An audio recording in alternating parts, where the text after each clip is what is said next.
اللہ کا ڈر، تقوی۔ تقوی کہتے ہیں اللہ کا ایسا خوف جو آپ کے اور گناہ کے درمیان میں دیوار بن جائے۔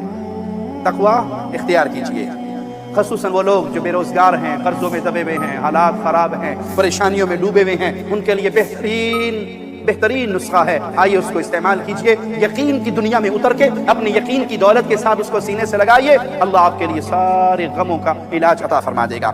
اور وہ ہے کیا؟ وَمَن يَتَّقِ اللَّهَ، جو اللہ سے ڈر جائے، جس کے دل میں اللہ کا خوف آ جائے، جو گناہ کرتے ہوئے رک جائے کہ کل اللہ نے مجھے پوچھا تو کیا جواب دوں گا؟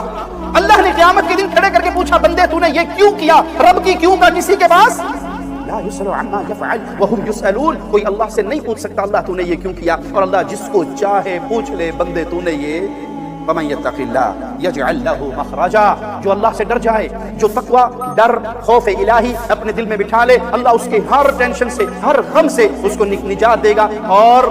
اور بے روزگار، قرضوں میں دبے ہوئے، رزق کی وجہ سے پریشانیوں کا شکار، خالق کا کلام سنو، وَيَرْزُقْهُ مِنْ حَيْثُ لَا يَحْتَسِبُ، اللہ اس کو وہاں سے رزق دے گا جہاں سے اس نے کبھی گمان بھی نہیں کیا۔ اللہ سے ڈریے، گناہ کی طرف دل چاہے کہ جاؤں تو اللہ کا ڈر، اللہ دیکھ رہا ہے، اللہ نے پکڑ لینا ہے، اللہ پوچھنے پر قادر ہے، اللہ عذاب دینے پہ قادر ہے، اللہ سوال کرنے پہ قادر ہے۔ میں اللہ کے سامنے کیا کہوں گا؟ جب بھی جہاں بھی گناہ آئے، وہ رزق کمانے کے مسئلے میں ہو، یا آنکھوں کی چند لمحات کی لذت کا مسئلہ ہو، یا زبان کا کام ہو، اس کے درمیان رب کے اس خوف کو لے آؤ اور یہ کہہ کے ڈر جاؤ کہ میں اللہ سے ڈرتا ہوں، اللہ نے سوال کیا تو میں کیا جواب دوں؟